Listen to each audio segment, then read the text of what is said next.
All right, so I wanted to introduce our panel for why restorative justice. We have a collection of people who I think very deeply theoretically about how restorative justice can transform our system, and I think anyone who's been on the earlier sessions, I'm sure has a ton of questions, and I'm sure answers to those will come up throughout this panel. So feel free to send any to me in like a private chat on Zoom. And if we have time for Q&A, I'll pick a couple questions to ask our panelists. Why don't we go ahead and introduce them? Up first, we have Professor Annalise Booth. Um, Maybe just give a short introduction, your background, your work with restorative justice for a couple minutes. Thanks. Ben, it's good to be here with everyone. Like Ben said, I'm Annalise, or Annie Booth. I use she, her pronouns. And who am I? I am a former litigator who has taken a winding path to become a restorative justice practitioner, as well as a clinical professor at Northwestern Pritzker School of Law. I'm part of the Center on Negotiation and Mediation, and my work focuses on restorative justice. For me, I am also a person who believes in people, relationships, community, and my journey has also been one of reconnecting head and heart in that legal field. And for example, I remember one of the very first circles I sat in, I had never shared my own story. It was about sharing a client's story and telling it instead of bringing my full self and having to participate. That was something that I was not ready for. I had grown up believing, I should not share anything with anyone, and had to have the mindset of, there's strength in privacy, and I shouldn't show any vulnerability because vulnerability is weakness. And I remember just how difficult that was. So in my work at Northwestern, that involves a few different areas. One is teaching and trying to provide students with that opportunity to both learn about theory, but also experience restorative justice in practice as well. It also involves trying to develop and create a more restorative law school community. So we have a law school community group for students and staff that gets together. And then also it is connecting with communities and restorative justice groups outside of the law school as well, like Circles and Cyphers and others. Up next is Professor Adrian Lin. Go ahead and introduce yourself. Hi, thanks for having me. So I'm Adrian Lin, and for the past 15 years, I've been teaching criminal law and procedure at Harvard Law School, and then for the last few years, also restorative justice.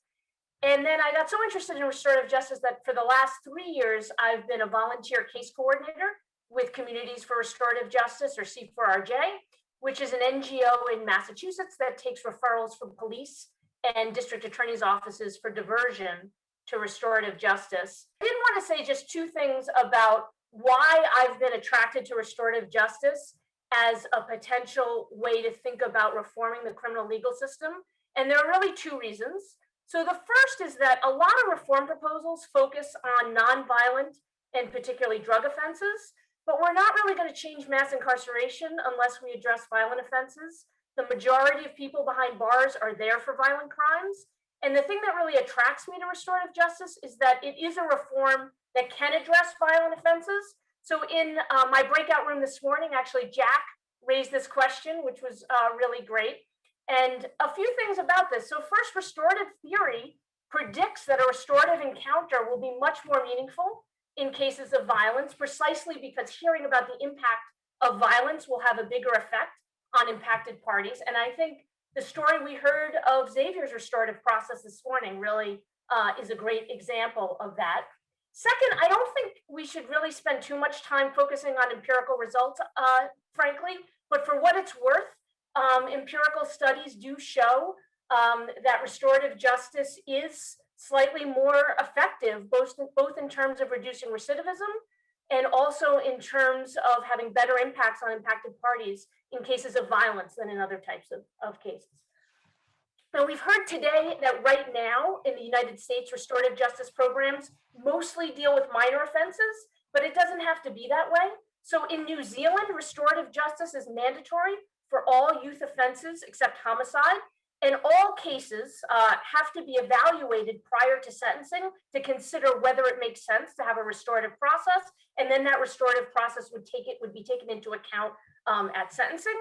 And then, as we talked about in our breakout room, Emmanuel raised common justice. There are a handful of small programs in the United States that focus on violent offenses in the US, and they've been very successful.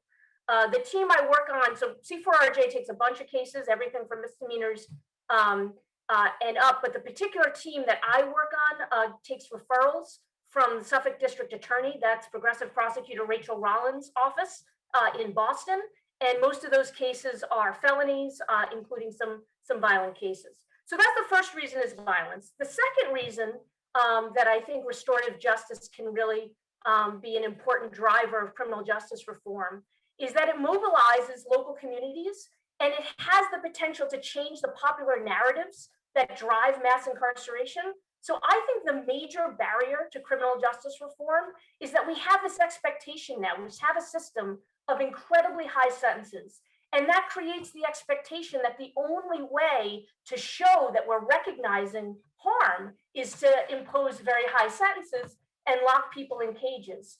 And we need to have a reset, I think, of that approach. And, you know, at the very beginning of the pandemic, there were a lot of questions about, you know, in the midst of this horrible year, maybe there'll be a tiny silver lining that there would be a sort of reset of this kind, that somehow there'd be kind of a forced mini experiment in decarceration at the beginning of the pandemic as courts shut down. I think it's pretty clear now that the hope that this might change prosecutors and judges' views about whether we really need to be incarcerating so many people in order to keep communities safe. I think it's clear that that hasn't happened. And so I don't think reform is going to happen from the top down. I think it's really critical for local communities to be actively involved in pushing for reform.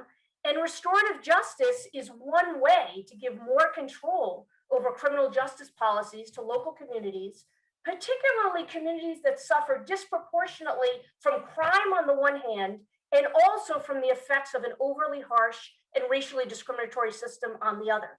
So I think restorative justice really offers a new way of thinking about accountability and community safety without mass incarceration that can change some of these narratives that have gotten us to the position we're in. So those are my sort of two answers to why restorative justice. I think there are sort of a ton of questions about how could we expand restorative justice to the point where it might actually impact mass incarceration. Maybe we'll talk a little bit about that in the course of the panel, if that's of interest to people. But I will in the chat, I've actually written a little bit about this. So in the chat, I'll send you not only my email, but also a link to an article that I recently wrote about this. So thank you so much, Beth. Great. All right, now we have Judge Sophia Hall. And I think after that, Professor Booth probably has something to add. We are doing pretty well on time, so I think we have time for a little bit more substance at the beginning of the session. All right, Judge Hall. Thank you, Ben, and I appreciate this opportunity to be on a part of this panel and the work that you and Herschella and everybody has done to make this opportunity for all of us to get together to talk about restorative justice. I want to let everybody know that I have been involved with it for the past 20 years, and that has been as presiding judge of the resource section of the juvenile court. And I've been doing that for 20 years. And through that, with the support, of course, of the Chief Judge, Timothy Evans, and my programs administrator, Michelle Day, we have at least four times a year had the citywide Restorative Justice Committee. And what we do there is to develop our interrelationships, as well as over these past 20 years, develop an education about what restorative processes do, that we have people who are now in positions of authority, who are, I won't say graduates, but who have been participants in the citywide committee. Our Lieutenant Governor Juliana Stratton and our State's Attorney Kim Foxx. I think what I would say about restorative is we have to have a perspective that doesn't view our community as in hierarchy, but views our community as in partnership. So there is no top down, there is simply an around. The role of the court, I have a role. The community has a huge role. And the persons who have done harm, who have been subjected to harm, of course, have the essential role to come together. The police have a role. The schools have a role. And if we think about a particular individual who comes into the system or might be at risk of coming into the system, when we look at what is a part of their life, their family is a part of their life, the schools, the police, if they come in contact with it, the so-called systems that are arrayed to assumedly respond and provide services, to look at that as a community whole, that changes our perspectives. And then we appreciate that the way we can be powerful in affecting what might happen to someone who is not in sync with community, who might be harming or being subjected to harm by the community. When we think about how we approach this situation and being inclusive of every part of that person's life, then we can do the thing that's necessary to be done. And that is to have conversations that allow us to listen to and think about what's going on with everybody as a part of the whole of the community. And if we really open our minds to listening to all those people, we can gain an understanding. Because you cannot understand what's going on until you hear what's going on in terms of harm, benefits, obligations, responsibilities, sometimes called accountability, but responsibilities, because we're all accountable for undertaking the responsibilities that we have in our community. If we can think about things in that holistic way, then we can pull our power together, the particular individuals who are immediately involved and all the services that might be provided by a city, by a court, all of those who are impacting our lives. It's at that time that we can create effective ways of addressing the harms that we hear about and satisfying our responsibilities to be a part of the community to do this. Thank you. That was great. I think something that you said about systems reminds me of something Professor Buth mentioned in our meeting preparing for this panel. Maybe that'll come up in her little segment, but I want to give her her time back that we didn't quite give her on the first round. So Professor Buth, if you want to add. Just to build on what's already been shared, why restorative justice? Because we have to change the way that we approach and understand harm. And for me, that has been a learning because of our current traditional systems. And being an attorney and playing that role within the system, seeing that the harm and thinking of it only in terms of a crime that was broken, or that my role is to represent somebody within that system, instead of seeing the fact that I am interconnected to what's happening in terms of harm. And restorative justice is a relational, value-based way of seeing and understanding harm. I am because you are. And I tend to take a very expansive view in terms of right relationship with self, others, the natural world. So that means that it can't just be reliance on a system. Instead, what's going on within our communities, I'm a part of that.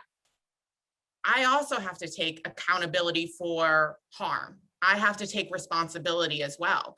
And for people who are part of the system, that's something what we have to reflect on, especially in the legal system. What harm is the legal system causing in this as well? And how do we begin to repair that harm? Because we shouldn't just look at things in terms of an outcome, a law, crime was broken. Where did it start? What are the relationships that are involved? And I think it was so powerful, and I was really grateful to hear Xavier, Pedro, Cynthia, Jose, and Father Dave's story of coming together. Because it's one thing to talk about this in a very theoretical way, and it's another to experience and really bear witness to people's stories. So I'm glad that everyone had a taste of, what is it to deeply listen, to honor somebody else as they share? Does that create a shift and change the way we understand a harm that has happened? And seeing it in context of relationships, and not just individual relationships, it's also community as well. That was great. Do either of our panelists have reactions to what Professor Booth just added? I think it's in thinking about restorative, sometimes we get caught up in the language. And when we can break the language down in two ways, one, to appreciate that we sometimes speak in adversarial terms, and trying to think about a way to speak in non-adversarial terms. The example I like to use is the terminology and but. When you're talking to somebody and they've said something and you come back with, but so-and-so, the reaction to the but word is that you might take it as denigrating what I've said. If my response is and so-and-so, then I'm including another thought into the thinking process. So breaking things down in using non-adversarial language opens up the conversation.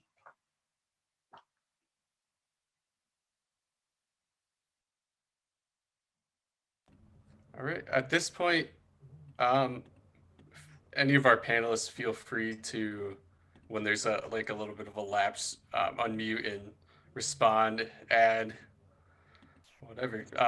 Just sort of have a conversation until maybe the last 15 minutes when we'll ask some questions.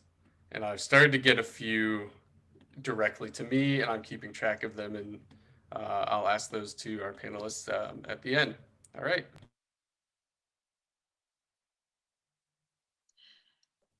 I don't want to change the process, and we are certainly working off of each other. I must say that I was not a participant in some of the conversations, obviously, that have occurred during the day. And I know that out of that, people have things so it might be helpful if we could get a sense of some of those questions that they have, which might ignite some of that conversation, because I like to speak to where people are sitting right now in terms of what's on their mind. Yeah, I think what Professor Booth was saying about a restorative justice experience is a good starting point. So Professor Booth, what was your perspective on that session? And what would you want to ask Judge Hall in response? That's a good question. Well, it's really, I think, powerful because it's, like I said, one thing to just talk about it in theory, and it's another to see how it's actually in action, right? And that's where you got to hear about the ripple effects of violence, to see things through a framework or lens of a social ecological model. How do things relate together? In terms of somebody's background, experience, the community that they're in, their relationships, how does that play into what happens down the road?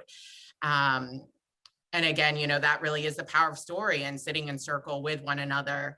Heard about community, connection, what does it mean for there to be healing and love? And so I guess one of my follow-ups, and especially in this current moment, as we acknowledge, honor George Floyd, Daunte Wright, Adam Toledo, Ma'Khia Bryant, as we acknowledge all of the people who are incarcerated right now. What does it mean to create change within a system? can the system be changed? What role does restorative justice play? I guess for me, that's something that I am sitting with, especially after the session with Xavier, Father Dave, Emmanuel, Cynthia.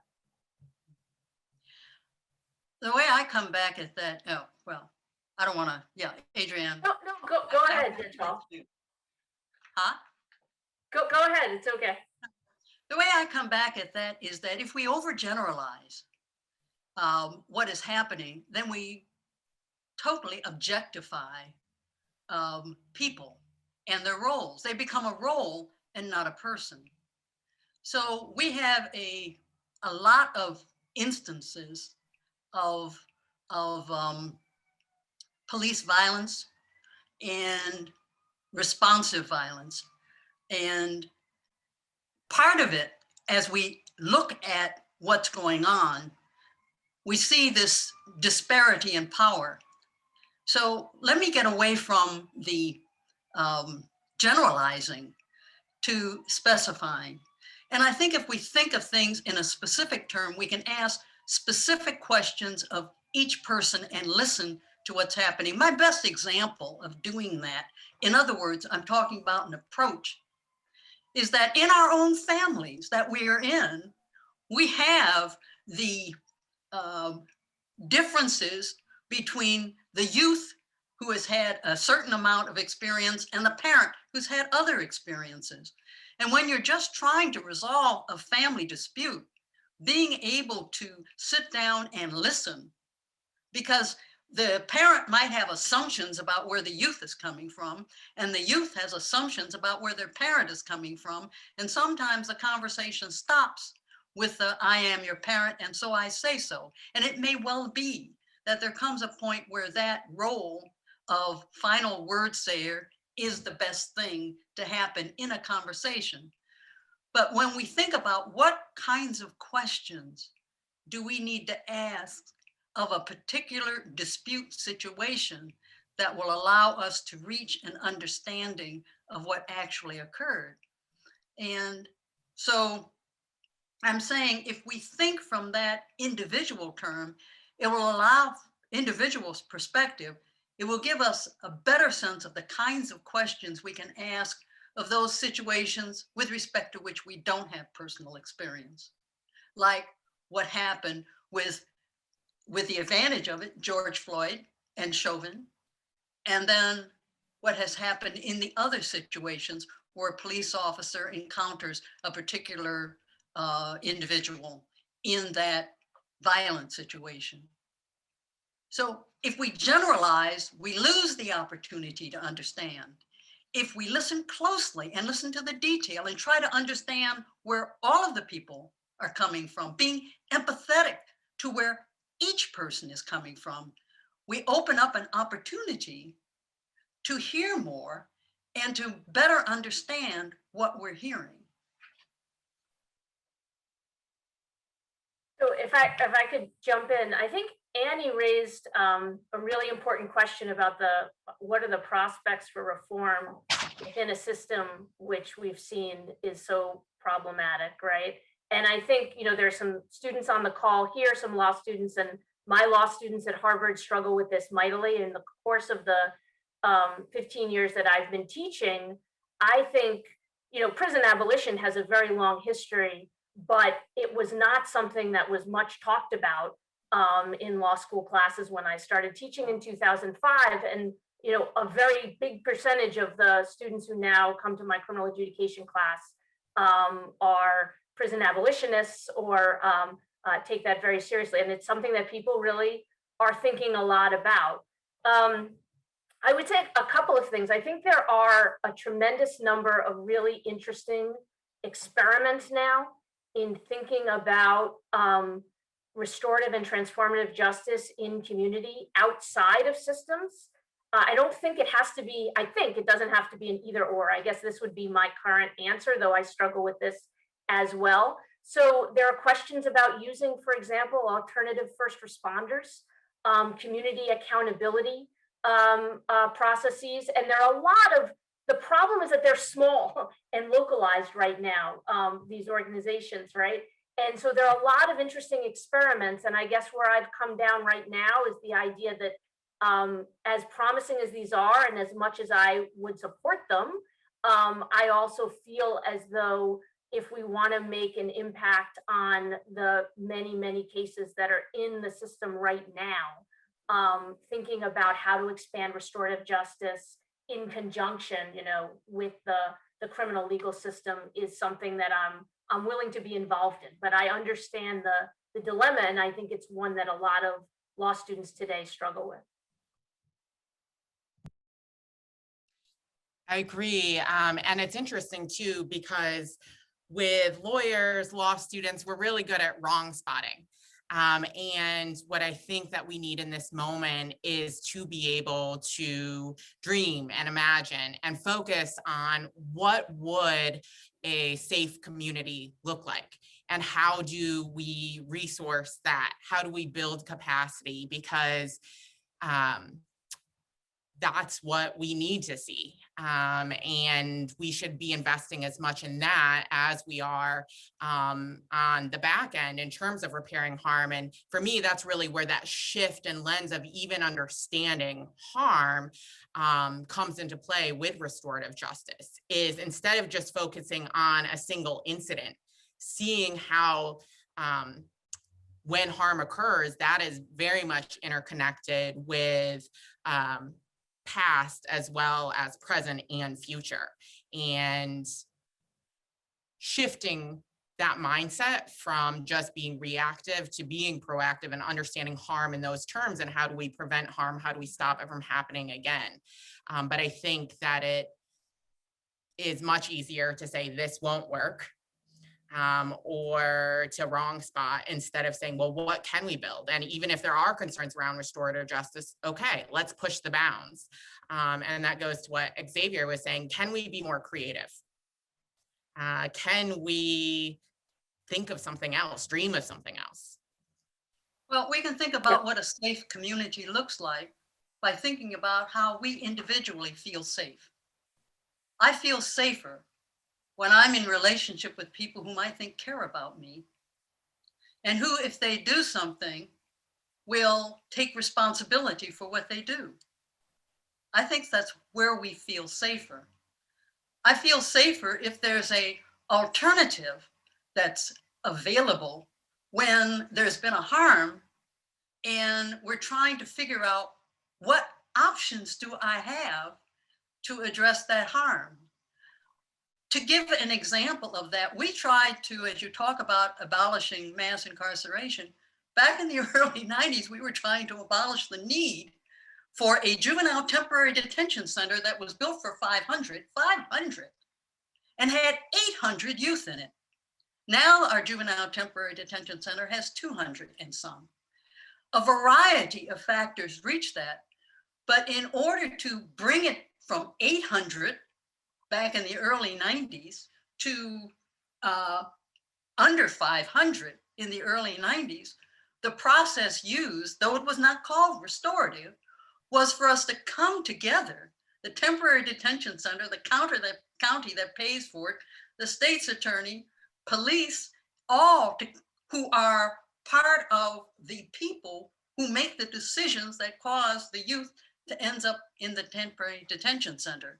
One of the solutions was, what's the alternative for where that youth should go other than the temporary detention center? There were not alternatives once that youth ended up on their way, and there were a variety of other points, part of it. But one of the alternatives was that the county board provided places where that youth could go on, they were called day centers, where the youth could go and during the day in order to receive services. So you didn't have to just depend upon incarceration in the detention center. There was an alternative that was more, and I will use the term we use now, restorative. There was, those alternatives provided some input that was more restorative. If I could jump into, just to emphasize something that than Annalise said, the idea of focusing not just on the back end, but to be preventative. And I actually, in my 2 breakout rooms, I did courts and community. I didn't go to one of the school ones, but I think a critical and really hopeful moment is just how much restorative justice is expanding in the school context, and hopefully expanding in a way that is holistic, that is creating restorative school cultures, not just a type of restorative justice that responds to particular incidents, disciplinary incidents within the school. But I think over time, it's going to be a long time in coming, but if restorative justice continues to expand in schools, and a lot of kids are sort of growing up getting these skills of sitting in circle, I think, I'm hoping that people will sort of be in a different position having come through that type of restorative school. And the more we can do that, the better off we'll be. But that's not like something that's going to change tomorrow. It's going to take some time. And it's been taking 20 years. Even now, at least we're at a point in Chicago where people know what a circle is, whereas 20 years ago, they didn't know what a circle was. There was one school that was restorative. They had a restorative principal. The students came to our citywide meeting. Then the principal at that school changed. And all of the restorative things that you're talking about went away because this principal did not come with the restorative perspective that is needed if you're going to have systems change. Systems are not abstract things. They're made up and created and enforced, let's put it that way, by people. And if the people who are involved in those systems, and I don't say in charge, involved in those systems, have a restorative perspective, then that system will feel very different. And that's why I believe there does need to be accountability within systems and structures, and that it can't be dependent on a single person who has a restorative mindset.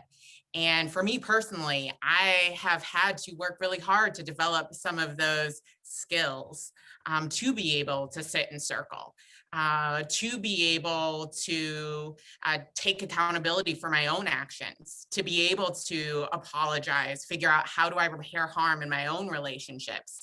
And so I reflect on what Xavier shared and a question to everyone here. Who has made a difference in your life? Have you told them? Have you expressed that to them, reached out to them to let them know? Could you talk about that with others? What are you willing to hold yourself accountable for and take responsibility for? How would you repair harm for those things? And what do you need healing for in your own life? And how are you working towards that? Because right relationship with self is part of a restorative approach as well. And so that doesn't mean it's just for people who may have committed a crime or caused harm. It's for all of us, and that's that shift. Yeah, I couldn't agree more. Janet Connors, who I don't know how many of you guys know her, she was the central figure in the documentary Circle Up, but she's a very big figure in restorative justice in the Boston community. But she likes to say, restorative justice is a way of being in the world. And I think that's really important to keep in mind. Another thing to keep in mind, and this is really hard. I had and she's on here, Deja Swanson, and I had some conversations about how you create circles. And one of the issues that come in, and as a part of it, when you think about our systems are built on hierarchy. There is the person who has the final decision, that could be called the employer, and the employees who are receiving direction and are within a system that the employer has set up. So sometimes it is hard for the person who feels that they have the responsibility for the last word to be in a room with others where there are these system hierarchical expectations. And I don't know, Annie, if you were talking about that. And it's kind of hard if your expectation is that you don't apologize. It's hard to perhaps overcome it in yourself, because the expectations others have of you may well be the expectation you have of yourself. And to change your own perspective about your role is the first step. And then to provide permission to the others to change their perspective about your role is another step. And it's not an easy one. When I started with our citywide Restorative Justice Committee, I started with that notion that there was that expectation that I would do the judge role. And I was concerned if I was not doing the judge role. It soon became very apparent to me that that meeting, that committee meeting, was more ignited when I stepped back and saw myself as a part of it, as a facilitator where necessary, because sometimes there are certain functions you will have to play in a meeting. But it is, let's put it this way, in that kind of meeting, the ability to play that function is the authority to play that function comes from the people who are in the meeting, not from your what you perceive as an expectation. Your power comes from the power they give to you. Yeah, I would say Annalise mentioned circles at at her university. Shout out to Circles and Cyphers, who a few years ago first started, and that was really my first experience of a community building circle as they came into my class. And Harvard Law School is not the paper chase anymore, but it's a very hierarchical place. And the first time, the idea of sitting in circle as an equal with my students, and we had a theme which was somewhat personal, and I shared some things about my life, and it was life-changing. And I do it every year now. Circles and Cyphers comes to my class, and I also facilitate a community building circle within my class as well, and also in a reading group that I do for first-year law students. And I think it's really been a tremendously powerful experience, and I think it's something that I would encourage law students, if you're not doing it, think about it. Folks in your workplaces, in your neighborhoods, think about doing it. It's an incredibly powerful experience. But it is, if you are at least in the law school, I was in a position of authority within the classroom before I walked in. It is a little bit nerve-wracking to walk in there the first time, and to get over that. But it is very powerful. And I have, I think, a much better relationship with my students, and it's changed the way I think about my job, to be honest. And it's been very meaningful. I would say ditto for that. The circles that I've sat in have been so human affirming. I also, related to that, wanted to come back to something I can't remember when in the morning, but Colin raised a really interesting question. I don't know if it was the general group or in a breakout, of this question of how should we think about this in terms of legal education? And I do think that in some ways, restorative justice, you have to unlearn some things, or at least I had to unlearn some things that I had been taught and way of thinking as a sort of lawyer and someone trained in an adversarial system.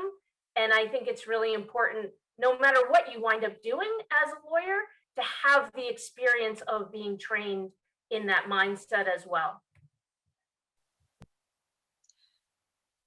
I would say one of the lessons I learned, and again, restorative is a way of talking about how to be human. We put some words on it.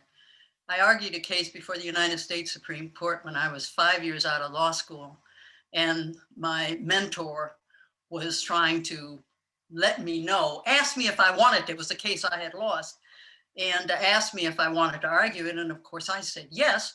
And he said something to me that I have held close to me as I've been a judge. And that is, he said that when you walk up in front of the United States Supreme Court, you know more about your case than they do. And I think about that now when lawyers step in front of me as a judge. They know more about that case than I do. And that, to me, underscored the notion that we each have our roles.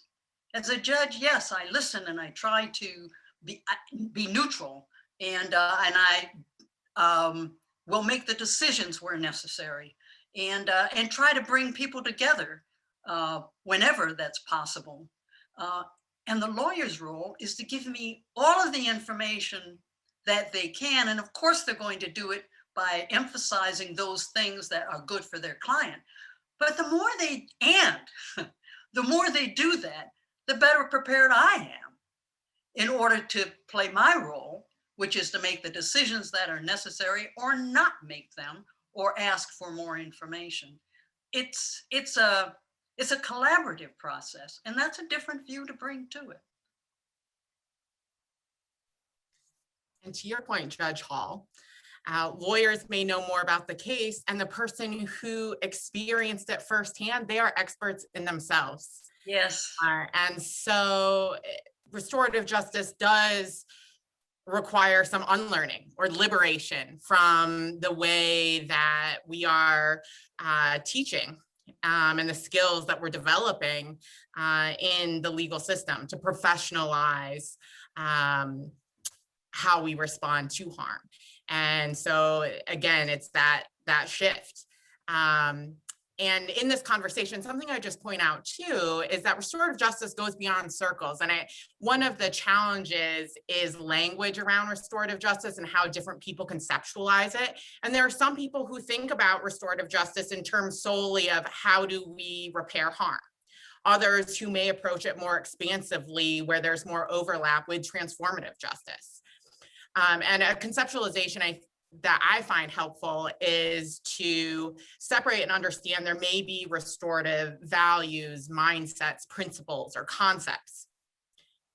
There are also restorative practices, which are both proactive and reactive. And then you also have restorative outcomes, which may look like healing or community building. And those things fit together. So for example, you might sit in circle and it might not be very restorative, depending on the facilitation or circle keeping and who's involved. You can also be restorative in honoring values and trying to live them out in any work that you are doing. And for me, restorative justice, isn't something that should be mandated in terms of practices. That's something that should be voluntary. So for instance, in legal education, we shouldn't force people to sit in circle, but we can invite people to be a part of that. Yet we can still have a restorative approach to it in understanding harm and understanding students, staff, professors, anyone who's part of our law school community with a more restorative lens.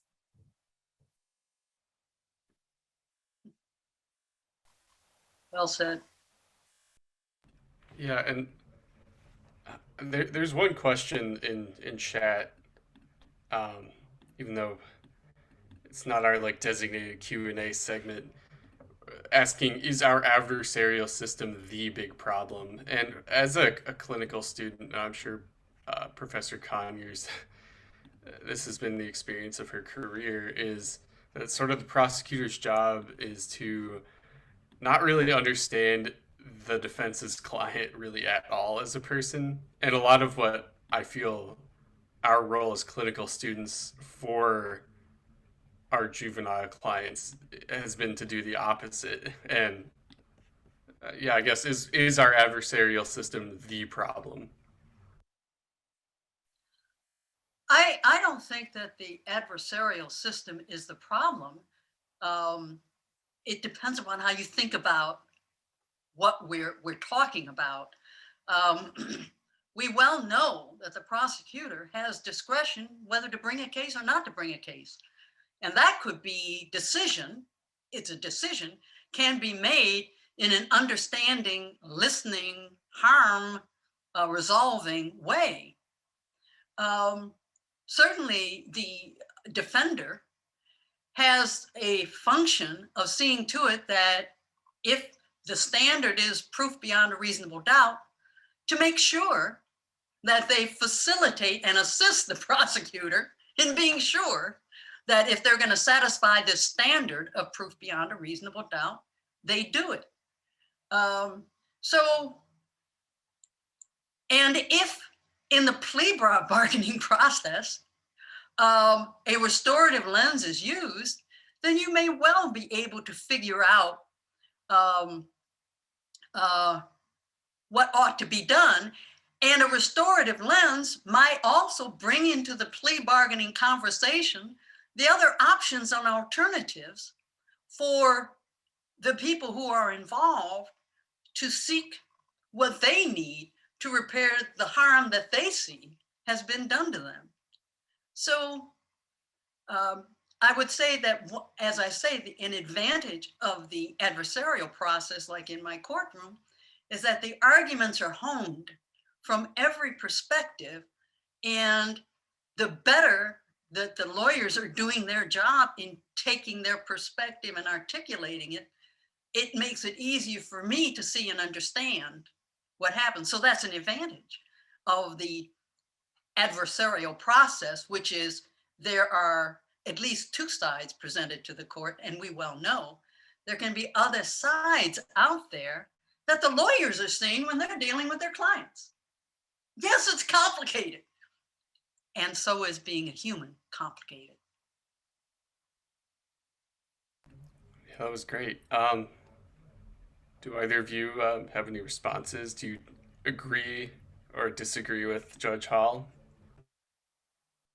So I guess similarly, I'm not sure if it's the I would say it was the adversarial process, but there's something about the criminal process as it exists in the United States that actively discourages. I mean, if a responsible party pleads guilty right away, that might be different. But even then, sometimes the plea bargain is someone is pleading to an offense which actually doesn't describe the full harm of the charge, right? They're pleading to a lower charge or something like that, which isn't actually what the responsible party did.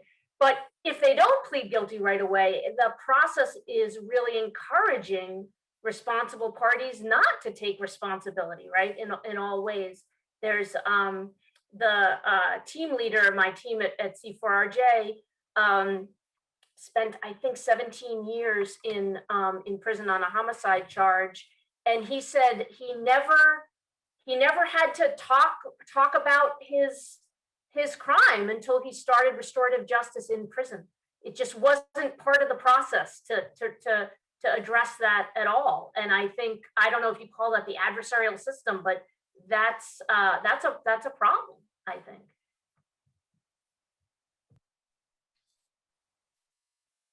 What I believe is a problem is our carceral systems.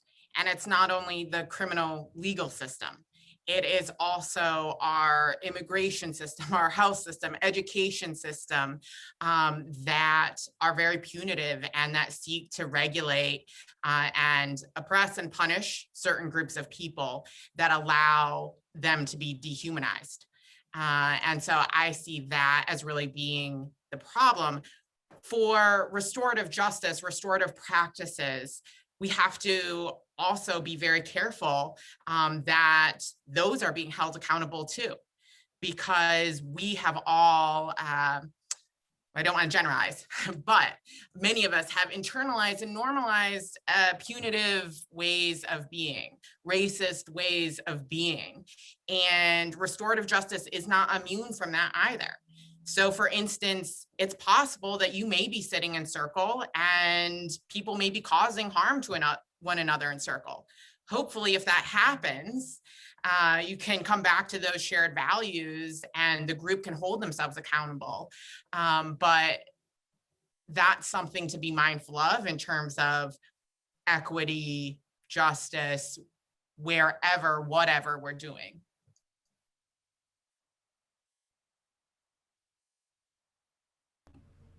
And there's some hands raised and we're running out of time. So I know Judge Ocasio has his hand up and Kyle has his hand up. Thank you very much for acknowledging and talking about this very important issue.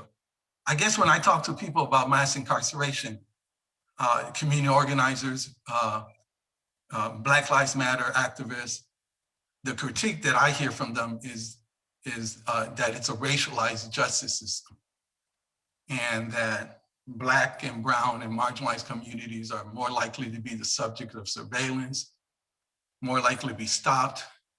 If stopped, charged. If charged, convicted. If convicted, more likely to be sent to the Department of Corrections. So I guess my question is, does restorative justice, the implementation of restorative justice's processes and principles, will it end that? Because if not, I don't think we need to talk about restorative justice anymore.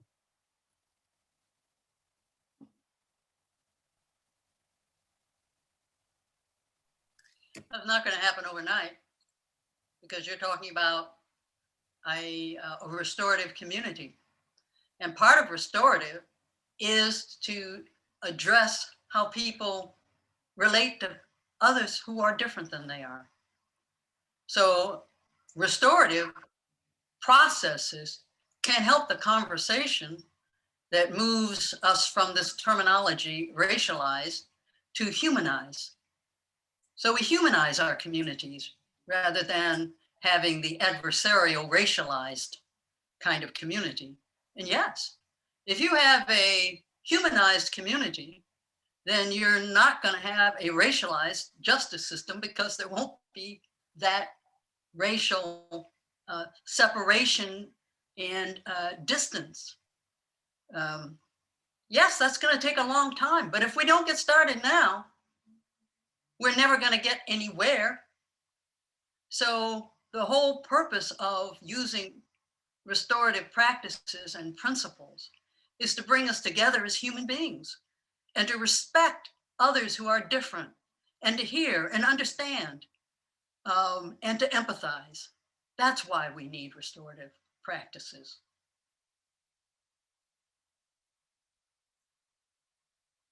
Yeah, if any of the other speakers have a response or a different answer to the question. Otherwise, there's a couple questions in chat as well I could get to, and maybe there were other raised hands. But I think this is pretty important, but I think Annalise was about to speak. So why don't you go first? Oh, thank you, Adrian. I was just going to say that if racial justice and equity is separated from restorative justice, then I too don't want any part of it. And restorative justice is that framework or lens for understanding we have to begin to repair historical harms. We have to repair structural harm, systemic harms. And that includes the racialized legal system and other carceral systems that we have. It's really difficult to bring together and understand how the micro and macro fit together. And that's one of the challenges that we have in terms of figuring out how do we hold ourselves accountable? How do we take responsibility collectively as well as on an individual level? Because it can't just be individuals. We have to look at structures, systems, institutions as well. Yeah, I agree with what's been said, and just to add, restorative justice isn't worth pursuing if part of the goal isn't also to pursue racial equity at the same time. There are definitely, as Annalise said before, harm can be done within circles. Absolutely, it's not. But I think there are some aspects of restorative justice that are hopeful. One is that by its very nature, it is focused more on people and relationships and the context. And that opens a space for what we think of as transformative justice, as thinking about underlying causes of and systemic causes and trauma and disadvantage. So if done right, I think there is a space for that. The other thing I'll just say about racial equity that I think is really critical is, the devil is in the details in these restorative justice programs, and we have to be really careful about how it's implemented. One of the most important aspects, I think, is the idea of making sure that when there are discretionary referrals to restorative justice, that that discretion doesn't become sort of discriminatory. And so things like automatic referrals and very fairly strict criteria to refer, I think, is really important to prevent just sort of reintroducing another area where discretion turns into racial discrimination within the system. All right, and I see Judge Strom has his hand up. You can go ahead and unmute.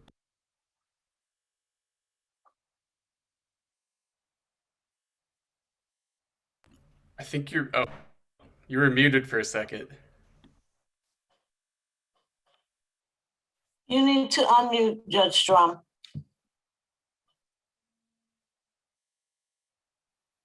All right. Good. Okay. In terms of that last discussion we were having, particularly Judge Ocasio's remarks on it, one of the things that I think is one of the most important aspects of restorative justice in terms of getting the community involved with the ultimate disposition. There are communities that are victimized by crime, by gangs, what have you, and there are people who get swept up in that who aren't necessarily the problem. The communities are better equipped than judge up on the BEMA to determine the difference in terms of what people can be helped with the community, and the opportunity of the community to step forward and say, this is a good kid who got caught up in something. It was much bigger than him. We will see that he that he comes around, that we will help him return to the community in a right relationship with it. You don't get that anywhere other than, at least not to that level of quality, other than through restorative justice.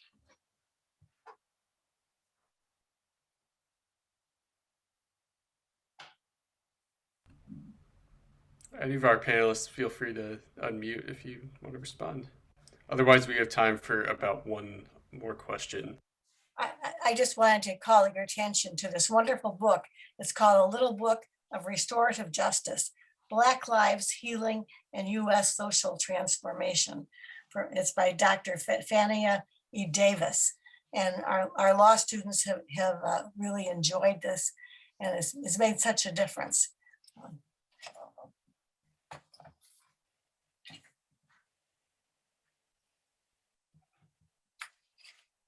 Just to follow up with Judge Strom, I fully agree in terms of community. And to Judge Murphy's point, I mean, anti-racism work has to be a part of that too. And there's been so much disconnection, even within our communities. And so we have to pour resources in to support building connection, to support anti-racism and equity work within our communities as well. And a question for systems and structures is, what does that look like to invest in community so that they can play that role that the system isn't able to fill? And that may mean, or that not may mean, that does mean sharing power. That means making sure that communities have resources. And that may be difficult within the current systems and structures that we have right now. And so that's where hopefully we can imagine and work towards change. Absolutely. All right. I just got an interesting question in chat, and I think it'll have to be our final one. But what differences are seen in restorative justice efforts in urban, suburban, and rural areas? And is it done in white areas? And I guess I would want to add, like, what would restorative justice look like in like a white community? I think that's an interesting point. Maybe there's something there. And it's done in downstate Illinois. There's a judge in downstate Illinois who's been doing it for a long time. But we all come from different backgrounds. And white communities have poor people, isolated people, wealthy people. people who have different jobs, different responsibilities. Restorative is about treating people like individuals and appreciating that they have they have different experiences than you have. So a restorative practice is to listen to their stories and their experiences, to do so openly, non-judgmentally, and to be empathetic and to get a better understanding so that you can be together, talk together, live together, and repair the harms that we all experience in our lives. We're humans, and we bring our baggage and our life experiences to it. We don't all have the same experiences. Yeah, I would just say C4RJ, Communities for Restorative Justice in Massachusetts, works with, I can't remember how many, I think over 20 police departments and then 3 different district attorneys. So it's both the county, Suffolk County, which is the county that includes Boston and Dorchester and Roxbury and so forth, but also Western Massachusetts, which is quite rural and not as diverse. And it's you know, obviously there are different you know, each team you know sort of responds to local needs, but it's fundamentally a similar model of restorative justice. I think though, it would look like in white areas exposing them to their biases, because when you go in some of those rural areas, some of those white people have never even interacted with people of color. So part of that is exposing them to some of that and to 400 years of history of how Black people and others have suffered in this country. So I think that's the first step that I would think about when thinking about how to do it in white communities, and exposing them to people who have actually been screwed in the justice system, who've been in jail for 30, 40, 50 years, and they didn't even commit the crime. So a lot of that stuff, you know, they haven't been exposed to. But for me, when I think we keep talking about restorative justice and justice, but restorative justice is not justice. It's something different, and it's bigger because it's more about people and building those relationships. And we got to remember to keep thinking about that. Is when we sit in circle with people, we sit in that circle with them to build relationships, to build up trust, and to make community better and to make people better, so that when they do go out to different places, that they will be better people.